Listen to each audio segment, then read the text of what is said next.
ladies and gentlemen, welcome to episode 7. Look this up on the website before the show today. Episode 7 of Paperwork Podcast with your boys, Matt, Mike, and Mike. So I'm trying to switch it up as Mike in the Skype chat looks at me. Russ Pass, how do you feel? How do you feel today? How do you feel about my new intro? It's amazing.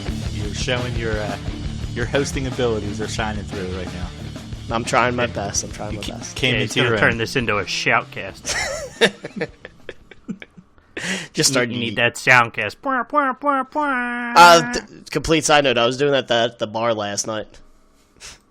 Like with an application, or just no, yelling that sound? Like me. Let me just move the mic away. So, welcome to Paperwork Podcast, everyone. You can see the three of us are doing phenomenal, as you would expect. And do we have a doozy of an episode for you today?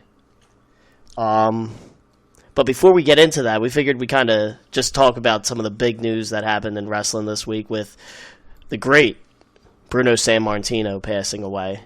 Right on the Living legend. Right on the heels of our Mount Rushmore episode. I wish... Where none of us picked him. None of us picked him.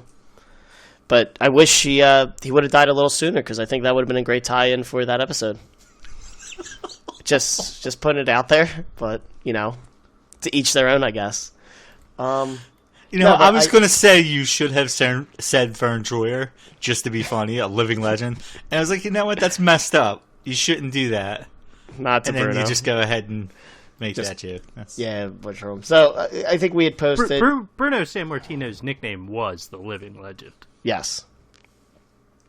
So only, like, I find this amazing. Like, he was only WWF or WWF champion twice, but held the title for 4,040 days. That's ridiculous. That's something that will never, ever be seen again. Because I think it was like 7 years or something like that is what the time frame breaks down. And that's for his longest title reign was, or his single title reign was like 2,800 days or something. Brock Lesnar's going to beat that right now. I hope not. But yeah, like, I think we were saying this during the Mount Rushmore episode just because we didn't include him in any of our picks because none of us had ever really seen him wrestle other than like the packages put together by WWE. He retired the year that two of us were born. Yeah. And then got back into WWE when he accepted his Hall of Fame induction. One cool thing about that I always found weird is, so apparently it's ridiculously expensive to rent out Madison Square Garden for like TV shows and things like that. So that's why WWE doesn't go there anymore for like the TV tapings. But for the Hall of Fame, when Bruno got inducted, Triple H basically fought and said, we're going to take this event as a loss so that Bruno Sammartino can headline Madison Square Garden one more time. I think he headlined, 188 times at Madison Square Garden. I don't know. I don't think he has a banner hanging up there. There was some talk about them putting one up there for him, though. But yeah, I talked for long enough already. But do you guys have any thoughts, opinions on Bruno, other than he died? I agree. You concur that he did die? Yes, I checked your sources, and he died. Pete, you have anything? No, not really. No? Okay.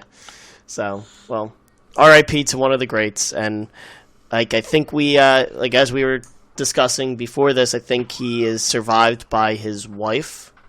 His wife is still alive. Peach, I think you were looking this up. Peach? Yep. Yes. His wife, Carol, is still alive, and he has a handful of sons, and he's got some kind of weird family issues going on. Estranged from his son, David. Well, let's not get into the down stuff.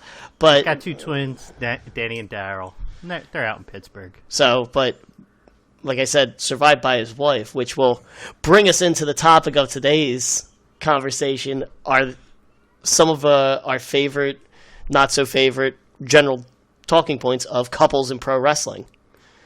You like that transition? You like Mike? Rest Pass. You like that? I liked it until Peachy ruined it. Yeah, you did it real subtle. Yeah. I was going to try and work my way back to it, but Yeah.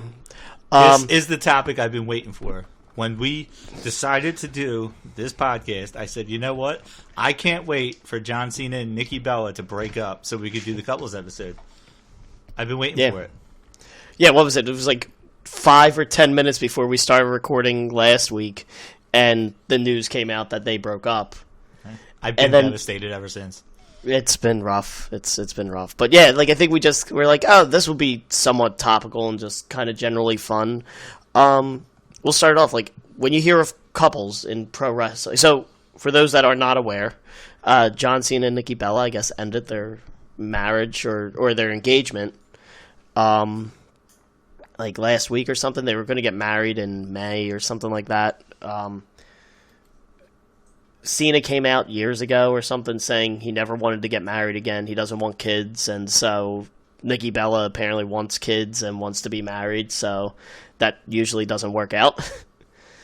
So it's a shock that they broke up. Yeah, they both have really busy schedules. They were going like months without seeing each other.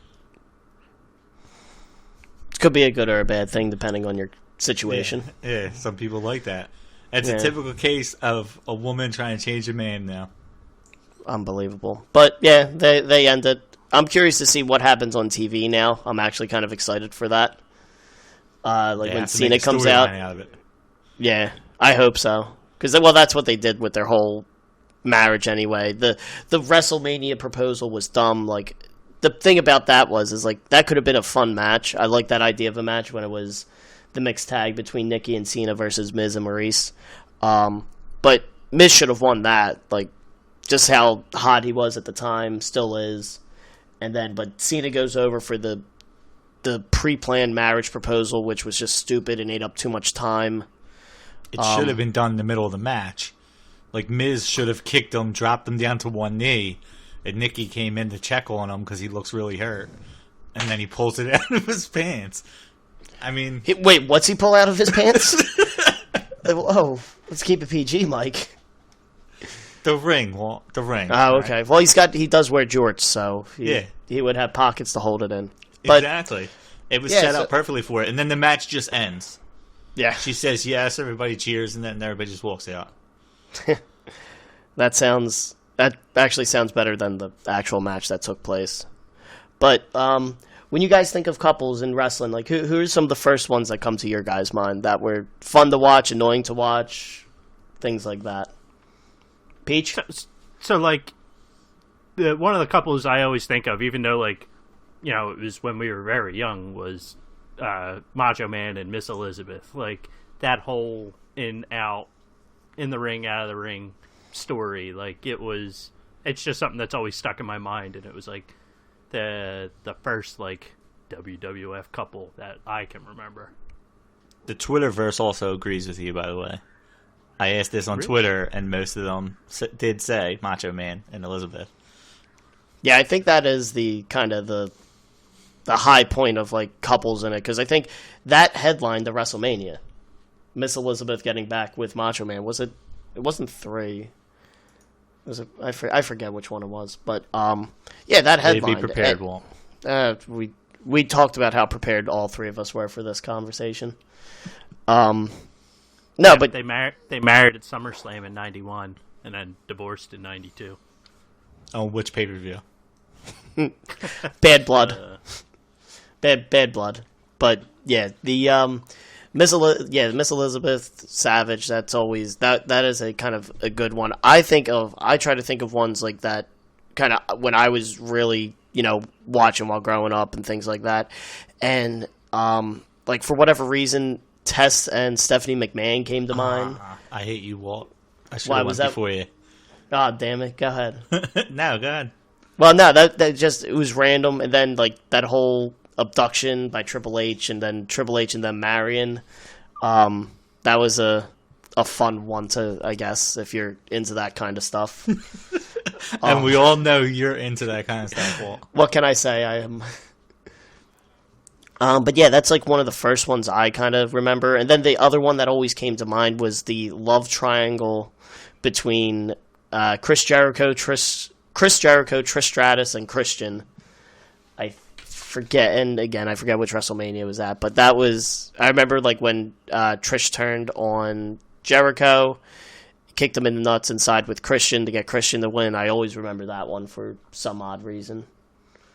But those are a couple of the older ones that kind of stick out to me. I mean, I'll probably go through and kind of we each kind of have our own list up here of all the kind of couples that have been in and out, things like that. But who'd you have, Mike?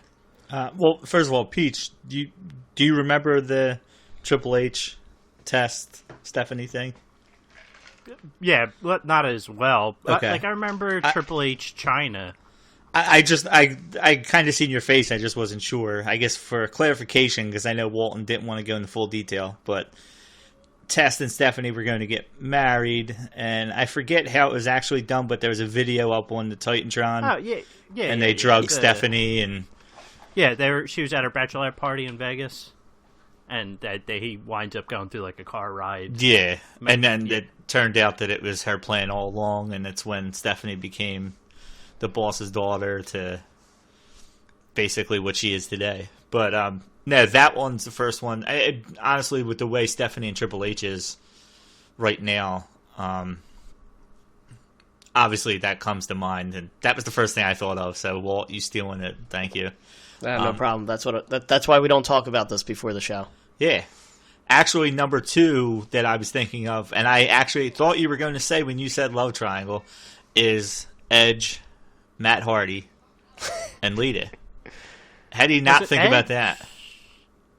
Oh, yeah, it was Edge. Yeah, and they basically used that whole storyline on TV when Matt Hardy actually was pissed. And it was fun. It was exciting because you didn't know how much... Obviously, they kind of had to agree with it. I mean, if he had that big of a problem. But at the time, Matt Hardy was not a part of WWE or F or whatever it was then, right? If I remember right, Walt? Well, yeah, he got fired during the thing. I think they started. Hardy got fired. I forget for what. And then I thought they brought him back basically to play off the storyline. Yeah, they definitely brought him back to play off of it because I think it started out at the ECW One Night Stand with Heyman, because I don't think Hardy was with him, and Heyman was doing that shoot thing in the ring. And he calls up to Edge, who's sitting up in the seats, and he's like, "Edge, I got 2 words for you." And he goes, "Matt frickin' Hardy." And everyone's like, "Oh." And then everyone looks at him and is like, "That was 3 words, Paul." So, but yeah, that was a weird love triangle. And then it's just weird that Edge ended up with Beth Phoenix in the long run. Yeah. It's like, okay. But yeah, that I just remember thinking how much of this is scripted, and how much of this is how they actually feel, because there was some truth to it behind the scenes. And actually, that leads me to another amazing love triangle that you weren't sure how real it was, and that would be Kurt Angle, Karen Angle, and Jeff Jarrett. That on a lower stage because it was TNA, but it's still that was the same fun. You didn't know. You just sometimes you don't know what they're being talked into. Kurt Angle's the type of person I feel will do anything he has to be entertaining, and you don't know if some of that kind of hurt him a little bit while he was doing it. And I felt the same way about the Matt Hardy Edge thing. Agreeing to do it and wanting to do it is 2 completely different things. I'm sure they had to be kind of okay with it, but sometimes some of the things that were done, you just look at it I don't know how okay anybody could possibly be with airing this. I wanted Kurt Angle to induct Jeff Jarrett into the Hall of Fame this year. I think that I wanted that to happen so bad. Yeah, no, that one was crazy just because it was Jeff Jarrett literally stole Kurt Angle's wife from an on-screen story. And that's, I always find those funny. When you see that stuff happening. to be honest, and like I was thinking about this when we kind of said we were going to talk about this. It's like, am I actually like? I don't think I'm an actual fan of like a lot of like the on-screen couple stuff that they try to do. 'Cause, like it depends on like it doesn't to me it doesn't seem like it works a lot of the times, because it's usually a heel that gets partnered with a couple so that way like the the girl can help them win matches and things like that, and it just kind of goes from there. It's kind of same repeat story all over again. Well, that's Rusev Lana. But like me and you, I guess, are a little sadistic. Well, and our favorite couples are the really bad real life turns. Yeah, that's like, oh well, I don't believe this for one bit that Lana actually left Rusev for Dolph Ziggler, but I know for a fact Karen Angle and Kurt Angle were married. Oh, and... funny enough, there was videos floating around this week because Dolph and Nikki Bella dated before her and Cena, and it was a video of Nikki Bella in the ring, like got knocked out like after a match or something like that. Played mixed with the tape and audio from when Dolph Ziggler cashes in his Money in the Bank contract on the Raw after WrestleMania. And it is hilarious. Just because he's walking to the ring, she's laying down there. You hear them like, "Oh, he's coming to cash in now." And it's like, oh man, that's great.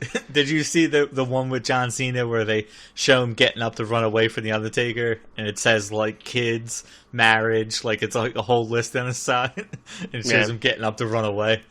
Yeah, that was a good one. But like with that, so that like I think we can kind of just rattle off couples that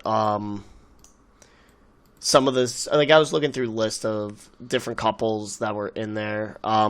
Pete, you have any other kind of ones that kind of stood out to you as like you were talking, like I think that like Lana being the manager and Miz's wife and like that kind of dynamic, I think it still works. Like the heel manager that kind of always interferes. That's where I liked it. Like with Maurice coming back to help Miz, that works because it's like, yes, they're together and she's coming back to help her husband, and it's like that's to where I think it makes sense, like to have the on-screen relationship. Well, that's it. The thing about Miz and Maurice too, and one thing I obviously I'm a Miz fan, so it's a little bit easier for me to say it, but Miz's whole life is like what every fan would hope their life could be. Like, he basically was on a reality show, made basically a drunken wrestling persona, turned it into a wrestling contract. Then, probably, arguably, the hottest of the divas, at the point that divas couldn't wrestle, Maurice, when he first came in there, he marries. Like, he headlines WrestleMania, he wins all these championships, like... So to actually play that out on TV, because if I remember right, I don't think they were a couple when she was still with the company, or they were newly a couple. I think a majority of their relationship was when she was gone. So for them to bring her back and everything too, I think, like you said, it lends to the realism a little bit because Lana and Rusev, Lana was his manager. Lana wasn't like it's almost like Gargano. Mr. and Mrs. Wrestling down at NXT. Yeah. Like, that's what you said that. Like, so you brought up Gargano and Candice LeRae. Like you were saying sadistically, you wished she turned on Johnny at the end of the pay-per-view and kissed Ciampa or something like that. Yeah, or just left with them. But that would have bothered me because I'm like, no, that's not real. Like, that's not something that would have happened in this, like... But if you play it right, you can do it right. Like, you need all people, like, on board. And I know they play it off with it, but I'm assuming the two of them are actually really close friends, Ciampa and Gargano. So yeah, he was in his wedding. Ciampa is really close to Candice. Like, you could play that off really well with pictures outside of wrestling, play it off Twitter, to the point that you actually kind of believe that, hey, this might be real. Like, throw out rumors of divorce and stuff like that. Like, that can be done well. It's not something forced because they're friends already. So I feel like you can bring that little hint of realism. That's why I wanted it, because the only way I feel like you can further that feud, if they want to further that feud, was to do something like that, because that was supposed to be the end. And now if you almost prolong the feud in that sense by doing that, because now it just adds one little more wrinkle that Ciampa just screwed Gargano, even though Gargano got his job back, was supposed to come out on top. Well, guess what? Ciampa did, because Ciampa just stole his wife. Ciampa got the girl, and that's what it's all about, right? Yeah, it's all about just getting the girl. That's all wrestling is about in the long run. So I'm like looking through some of these lists too, and go ahead, Peach. I didn't know who Brock Lesnar is married to. Sable, yeah. I did not know that. Brock Lesnar and Sable. Yes. Yes. Yeah, that's all I can say about that. I really don't care. One couple I always forget about, which I generally like, is Tyson Kidd and Natalya. They're married. They're apparently because Tyson Kidd was trained in the Heart Dungeon. They kind of met that way, so they kind of. I think it was something I was even reading, like Tyson Kidd's the only guy that Natalya's ever dated, or something like that. So it's like, that's just kind of cool how they're staying together and stuff like that. And like, it just sucks because I would like to see, that's a couple I would like to see on TV. That one, I think you could do them either like good or bad, and just have them come out together and have Natalya manage Tyson. But I guess I think Tyson has neck injury, so that's why he can't really wrestle anymore. Yeah, he got hurt. It was that him and Cesaro, right? That tag team was actually very entertaining. Oh, they were real good.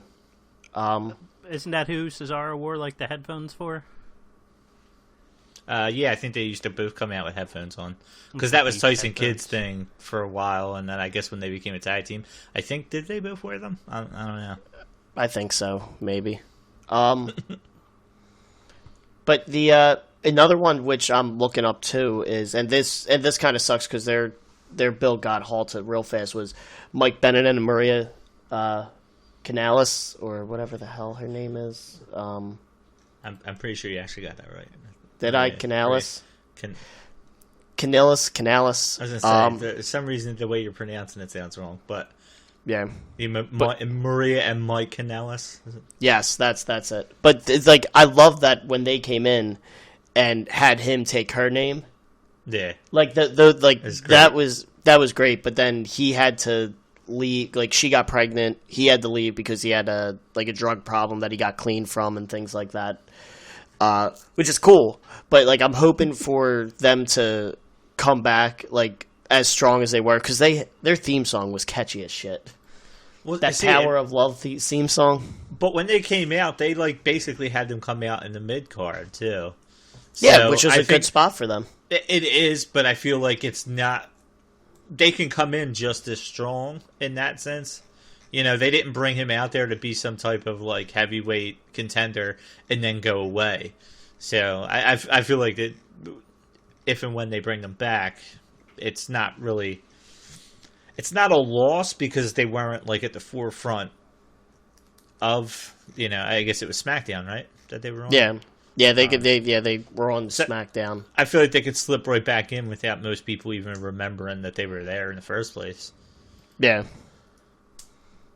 Which is kind of sad about the state of Mike Bennett. Because they were fun to watch outside, like in Ring of Honor, and they had a brief stint in TNA as well. I could quickly mention CM Punk and AJ Lee if we want to get through that, because I figured it was eventually coming up. I literally was just going to mention that. The best part about that relationship is the picture of AJ Lee crying when she's meeting Lita. Like, from when AJ Lee was younger. Because then Punk dated Lita for a little while, and then AJ Lee. I love how, I don't know, like, if it's just the nature, like, how incestuous the wrestling industry is. It's funny because I was thinking that when you said Tyson Kidd and Natalya. Yeah. Like, Tyson Kidd was like a family member to them because he was there when he was very young, and then Natalya's only really had one boyfriend. It's Tyson Kidd. Like, he's considered family, and they've been dating for how long? I was thinking that with them, just in that enclosed area. So, yeah, it's hilarious when you think about, like, Lita's dated 80 different wrestlers. Yeah, we've had 3 mentioned in this. We might name this one, Who Did Lita Date? That's a whole episode. Well, we ain't got enough time. That's what we're this is a whole episode, Mike. No, I'm saying that we're already too far into this to start with this one. Yeah, because she was Hardy, Edge, Punk.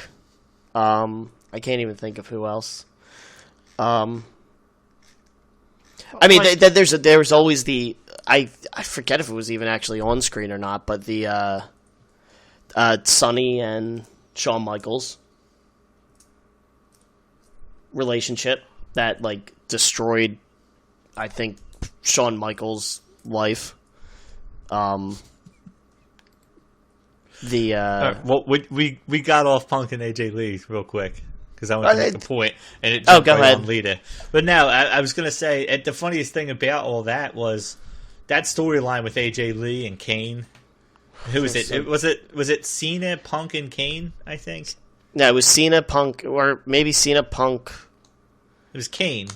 Yeah, Kane. One of them. But Daniel Bryan, I thought, was in there too. Was he? I don't remember exactly who it was, but that was during like where you're like, oh my god, like she's gonna be a huge star because she really looked nuts throughout it. Yep. And it was like one of those. It was a cheesy storyline, but it was done right. You know, like it was cheesy in a sense, like, but I don't know. I felt like it was done well, and maybe it's because it didn't go on for very long. Like, they could have drawn that out way worse than they actually did. Well, one of the best things she was involved in with the matches was because it was a triangle between her, Punk, and Daniel Bryan, and that was when Bryan lost the world title, but then was fighting CM Punk. And you got that like great I think it was Over the Limit, where it was Punk versus Bryan, with AJ Lee as the special guest referee, and the match was like flawless for about 90% of it, and then the last 10% of the match was the couple part of the relationship, to where you were going to see who AJ Lee was going to like screw over. But yeah, like I thought like the AJ Lee love triangle storylines kind of just fell flat. And I think it's because too, like, she was a good wrestler, and I didn't want to see her like kind of like connected as kind of like that thing as a manager, not as an actual wrestler. But I felt like it put her into a bigger spotlight. Yeah, at that point, where women's wrestling is now, it wasn't there. So to actually have a female, like you said, she's a good wrestler, and it's getting her almost in the main event in that sense, because there really wasn't anybody for her to wrestle in the main event. I mean, it wasn't until Paige came out that the women's revolution started, and there was actual interesting women's matches. Yeah, they could actually wrestle, because the only wrestling matches you could really get when AJ Lee was a top contender was her and Caitlyn. And that match just kept on happening and happening and happening, which was good, but it got kind of worn out. Nah. But yeah, I guess Punk and AJ Lee are happily married. Both fired from WWE. Yeah, so another one that, like, kind of going through the list that I remembered and I thought was real good was Booker T and Sharmell. The King and Queen gimmick that they did when they ran SmackDown, the SmackDown Kingdom. That was great. That was some really good work there. There was the King's Court. I forget, Orlando Jordan, I think, was in it. Or no, was that? That wasn't. I forget who was in the King's Court with them. But that was real. They were real life married. She came in as his queen after he won King of the Ring and then won the world title. And that was a really good storyline telling of that. Now I'm going to ask you a question about them, and I know you're not going to know, but I'm going to ask you anyway. I know they obviously started in WCW. Were they together? Like, because Charmel was a Nitro girl, if I remember right. Yes, Did they meet from her being a Nitro girl? Do you remember that? Or did she become a Nitro girl because they were dating? I think she was a Nitro girl, and that's how they met. That's how they met, yes. Because I know, was it Kimberly, DDP's wife at the time? She was a Nitro girl. She was the basically the one who head up the Nitro girls. But she was the Nitro girl, yes. But they were already married when she like led them. Like they basically, you know. So I was just curious if that's how Charmel got it too, or if that it basically unrelated. You can continue on. I was just had a question. I wasn't sure. No. Peach, any other, kind of the newer couple. So, like, you brought up, Macho and Miss Elizabeth, but, like, some of the modern day ones. What are your thoughts on... I kind of wonder is Big Cass and Carmella still together? They broke up right after they bought a house. That is... I would like to see, like, Big Cass get her as, like, a manager. I think she'd be a good, like, Healy manager and be better on the mic than he is, so... Well, they were good. Like, Enzo Cass and Carmella they were great together. Was both of their names on the house? Do you know that? Inside info wall. I assume so. That's hilarious. I assume so, because that's why you never put both names on a house until you're married. Never do it. And even kids, if you're listening, that's your advice from Apronwork Podcast this week. I thought you were going to say, don't put both names on the kids either, just in case. I mean, sure. I only have experience buying a house. Dad's name off. I only have experience buying a house. I don't have a lot of experience having kids. So. Well, as far as you know. Yeah, as far as I know. Unless somehow tube socks learn how to reproduce, then I'm fucked. Got right there. Oh man, poor adult humor joke for the day. But what were you saying, Peach? I'm sorry. Before I would like to see, like, I didn't know they were apart. I thought they were still together, just like not on the same promotions. They are now on SmackDown together. Ah. During the Superstar shakeup, Big Cass went over to SmackDown. So we'll see what goes from him. Another big one that is not, obviously we haven't talked about yet is Daniel Bryan and Brie Bella. That's the other Bella? Yeah, the other Bella. That's a very cool one to me because it actually seems like it's a real relationship. Like, not like Cena and Nikki Bella did seem fake at times and was just kind of there for the TV show. Yeah, it almost felt like it made both of their stock go up a little bit to the outside world. But then when you hear the stories, like Daniel Bryan is telling that Brie Bella was the one that was pushing him to get retested and go back to wrestle. Like, doesn't have to be for WWE, just go out, wrestle anywhere.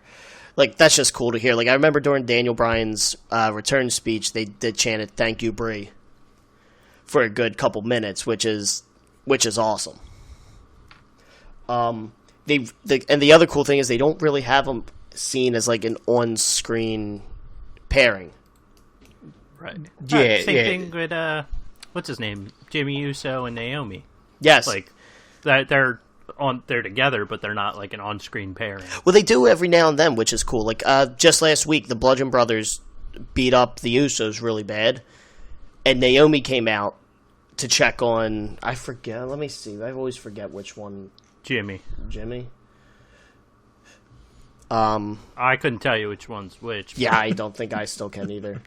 But no, she came out to check on him, and it's just cool because it's like, oh wow, this, like, it adds a little more seriousness to the storyline because of like, oh, they got beat, like, she had to come out, and like, they're not normally seen together or anything like that.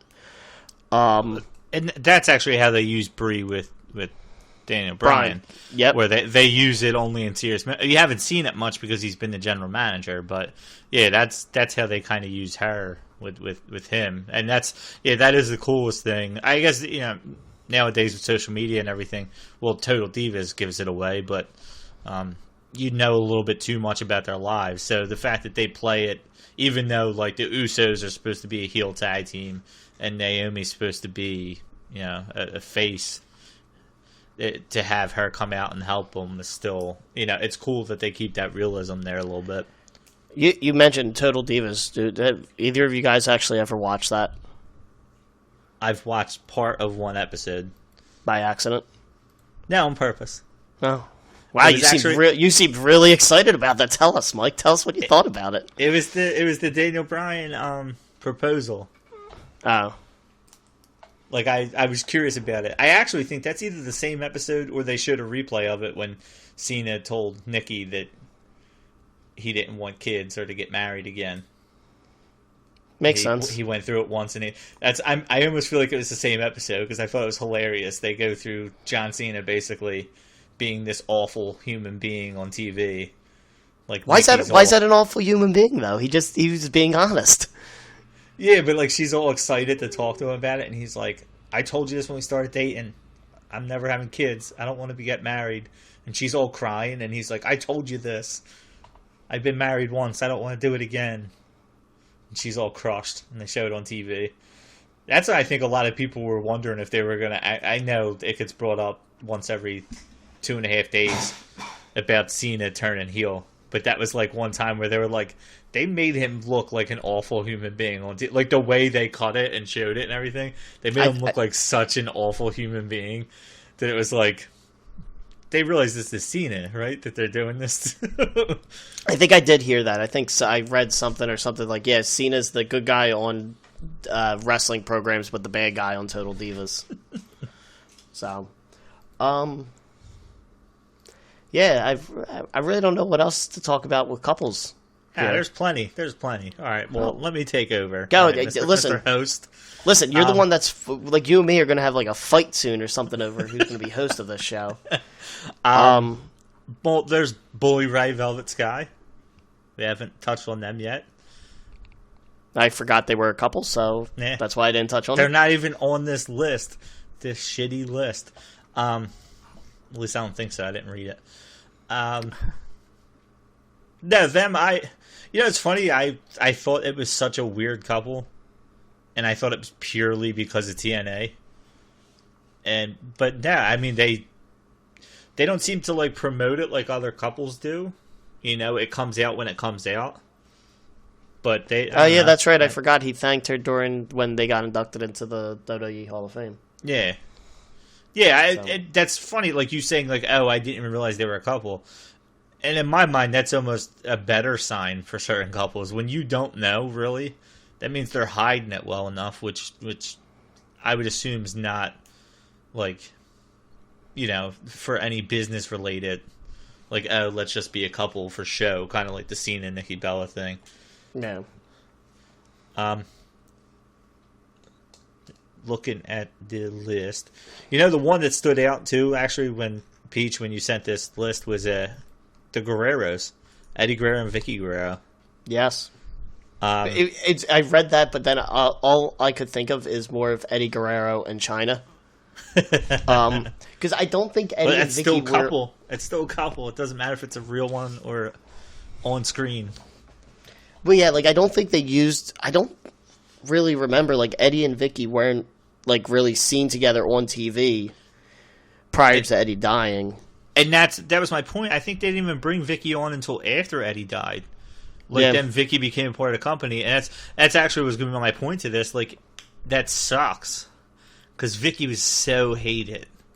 Like, so I don't care how she was hated. She was hated. Like, for her, when she used to come out and do the "Excuse Me," what was it? Was that Dolph and Cena? Where you could not hear a damn thing she was saying. Oh my god, dude! Like, she got. I don't care. Heat, booze or booze. I don't care how you're getting the booze. If you're an awful human being or you just suck at wrestling, if you're getting booed, you're doing your job right. She was doing her job right, and it just sucks because Eddie was such a good entertainer that you almost feel like if you had them two together and her getting the kind of heat she was getting with him as a bad guy, it could have been so good. Latino heat? So, not to cut this one off, so I think I mentioned this to these guys earlier, but I'm watching WWE Network's replaying the WrestleMania 34, and I just have it on in the background watching it. Well, they came up to the part of the show where they're redoing the Hall of Fame stuff. One big couple that we're forgetting to mention is Mark Henry and Mae Young. Yeah, that was my closer. Oh, was it really? That. No. I just Mae Young gave birth to a hand, and the best thing they did was on the Raw 1000 episode, have Mae Young come out with a guy dressed in a hand costume saying, "This is my son," Yeah. and it was terrible when her giving birth to the hand or something like that. But then when the fact that they pulled that out at Raw 1000, that was hilarious. Yes, it was. It was, but that Absolutely I saw Mark Henry, and that reminded me of Mae Young. I'm trying to think of storyline couples now that you mentioned that. One that jumps in mind: Val Venus, Ryan Shamrock. Remember that? Yeah, I do remember that. Because then there was that Fatal 4-Way. It was at Mania 15. The Fatal 4-Way: Shamrock, Goldust, Val Venus, and Road Dogg. Yeah, Road Dogg. To where I think Ryan Shamrock was somehow involved with all four of the guys at one point. And yeah, apparently she was a porn star or something. So yeah. But back then it wasn't so easy to find that out. To find out who she was. Wasn't that Val Venus's whole gimmick? Was that he was a porn star? Yeah, but Ryan Shamrock was supposed to be this wholesome, Ken Shamrock's sister. She was this nice girl, and Val Venus basically turned her into that. But in real life, she was. yeah. Well, you got Stone Cold and Deborah. Yeah. Deborah, Jeff Jarrett. They weren't a couple. I thought they. I know. Deborah, we were talking about on screen. Well, no, I don't think they were even a couple on screen. I think she was just his manager. Similar to Didn't he used to fucking abuse her though? On screen. Who? Remember, Austin? Yes. No, I think that's why they got divorced. No, I thought I remembered you would always see Deborah would be looking at somebody else and he'd be yanking her arm and shit like that. I think it was supposed to have that idea of it being a abusive couple with them. Yeah, I don't remember. I thought I remember Jeff Jarrett. Oh, that's funny. Jeff Jarrett just came on screen now too. Yeah, I thought they were just mad because she was the manager when he was tagging with Owen Hart. Because I remember those three. Well, speaking of manager and wrestler, Mark Marrow and Sable. Brought up Sable earlier. Yeah. That was the thing. I think a lot of times whenever there was the female manager, they almost hinted towards them being a couple. I hope they kind of stay away from that with Andrade Cien Almas and Zelina Vega. They are she's doing really good as a manager or his business associate. I think that's what she's calling herself. But that they don't cross that line into relationship type thing just because it's working really well now, and I just like to kind of not have everything turn into that. Well, that's what I was just about to say. I think nowadays it's hard for you to blur that line a little bit because everybody knows who's everybody's dating. With Lana and Rusev, that they never on screen made it seem like they were a couple. Nope. But everybody knew they were a couple off screen. And they are one of the greatest couple off screens. They are. But like, Yeah, where the Twitter, Instagram, everybody sees all the other social media stuff that everybody does now. yeah. So like when Lana left for Dolph, but then like 10 minutes later, you're seeing Rusev and Lana out eating dinner. Well, that's actually what screwed up that storyline because it got out on Instagram or social media when Rusev proposed to Lana and they got engaged or they got married or something because it completely ruined that storyline with Ziggler. And that's why I brought up to begin with was the Gargano Ciampa thing. Because they're all friends, you know. Listen, if just let the Well, wrestlings have a happy life, all right? I'm not sticking to them doing it. What I'm saying is you have to treat everything like a storyline nowadays. You have to be Undertaker, Chris Jericho. Like, you have to live your life that way, even if you weren't used to doing it before, because it's too easy now for people to find out what's going on. Not to mention, they post everything. It's not just regular people that post their whole lives on Instagram and Twitter and Facebook. They do it too. They do. Like, you know, Lana comes out and Rusev comes out, and they're supposed to be from other countries and shit. And then they're posting things on Instagram talking perfect English, and you can hear it, and you're like, it's too hard to keep those type of storylines where they're fake going. So that's like you said, Zelina Vega and Cien Almas, unless they actually were a couple in real life. Nah, because she's dating Aries. But that's, I don't see them, at least I hope they leave it where it is, because it's believable, because it's true. Yes. Now if they brought back Aries and Team Selena Vega with them, that would be great. Just because then Austin Aries would be back in the WWE. Well, then that would get a lot of people watching 205 Live. Yeah, he should stay away from 205 Live. He's got a match tonight, I think, against was it Pentagon and it's a triple threat match.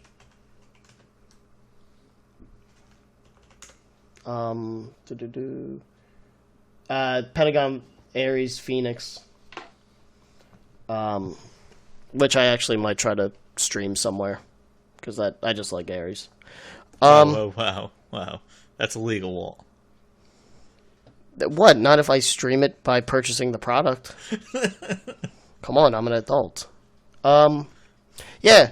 So try to wrap this up now. You have like all these like like these couple things happen all the time just because you have all these, you know, people that are in shape, attractive people traveling city to city with each other. So like there's always going to be more and more of these. Like, is there any couple that you want to see? Alexa Bliss and Braun Strowman, just based off of everything they did with the Mixed Match Challenge. Now, are you speaking in real life or on screen or both? Sure, both. I think on screen those two would work. With this. For me, on screen, because she's like dating Buddy Murphy, I think it is.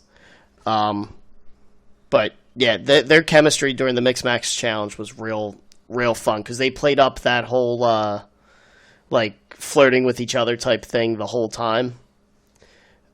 Which was fun to watch. It was hilarious, some of the stuff. They're doing a ride along apparently with the two of them too, because they released like a promo where like she's like feeding them fries or something from Wendy's, and I'm like, oh, that's cute. Listen, Mike, don't laugh at me. You're the one that was watching Total Divas. A segment of it, and I've watched it 10 times. Of course you have. So, but yeah, you're right, Peach. That's the nature of the business. Hot people are going to date hot people that they're stuck with for 207 days a year. I know we're trying to wrap this up, but there was actually two more sitting here at the bottom.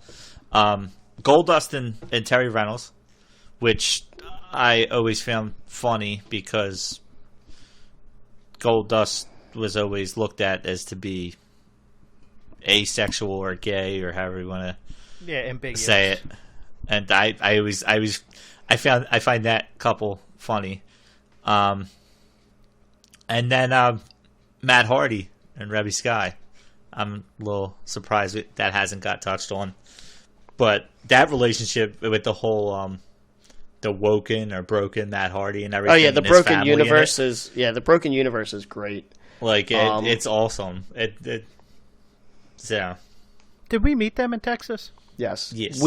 Mike and I met them. Yeah. No, and it's kind of funny. Like, I always laugh because everyone's, like, waiting in line to get pictures taken with Matt Hardy.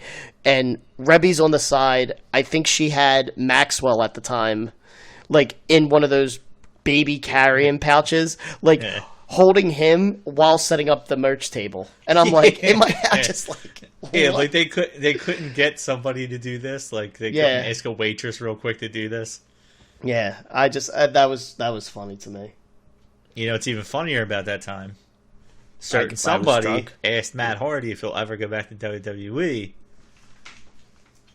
and yeah, well, I wouldn't get too happy. Well, you stole it from somebody the night before that asked Jeff Hardy at Jim Ross's show.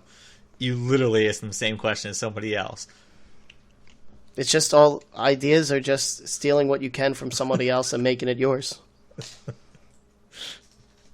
What did he say? He said there's something in the works or something? At the time, Matt he Hardy said made it sound more like it could happen than Jeff did.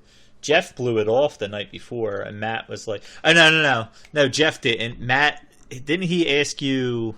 He asked said, me what did Jeff say? Yeah, Yeah, because you Jeff, even said it in your question. They both said eventually. Yeah, and it was 1 year after that question was asked that they returned to the WWE.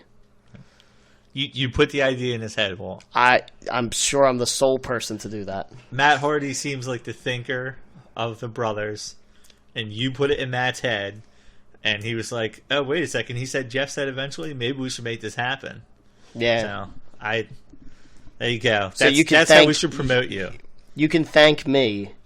Yes. That broken Matt Hardy is currently in the WWE. Well, that is woken, broken, whatever, same thing. Token, yeah.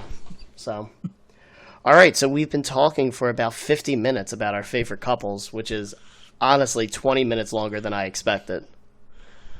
Any final thoughts on couples in the WWE? I say don't do it. Peach, you got a final thought? I want Al Snow and Head to come back.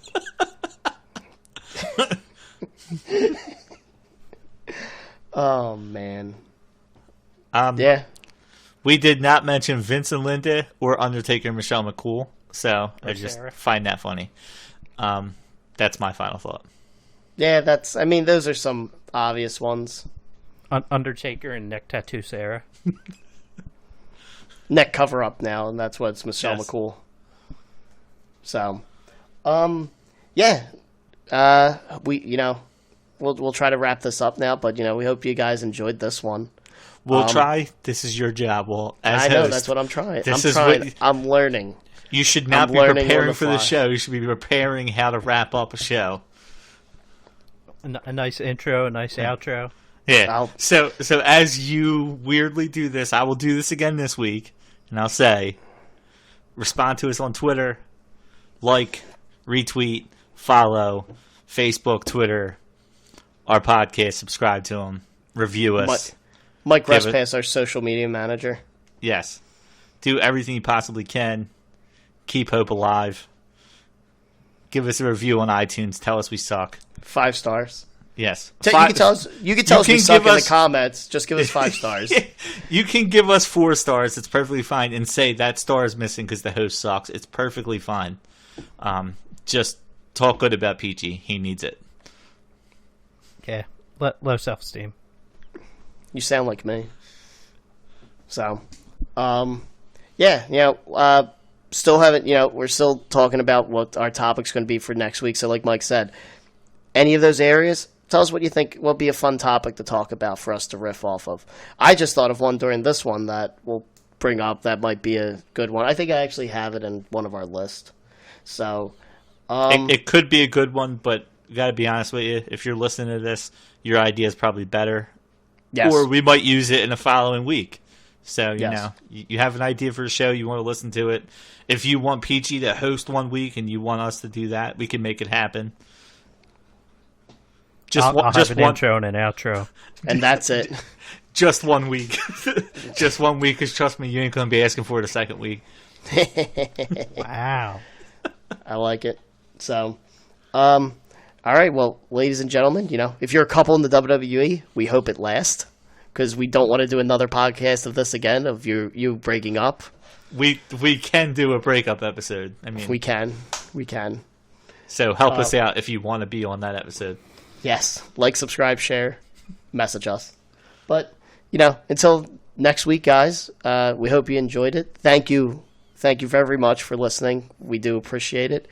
And we will catch you. I'm trying to just do this as awkward as possible every time now, because I think that's a better outro. But thanks, everyone, for listening, and we will catch you next week.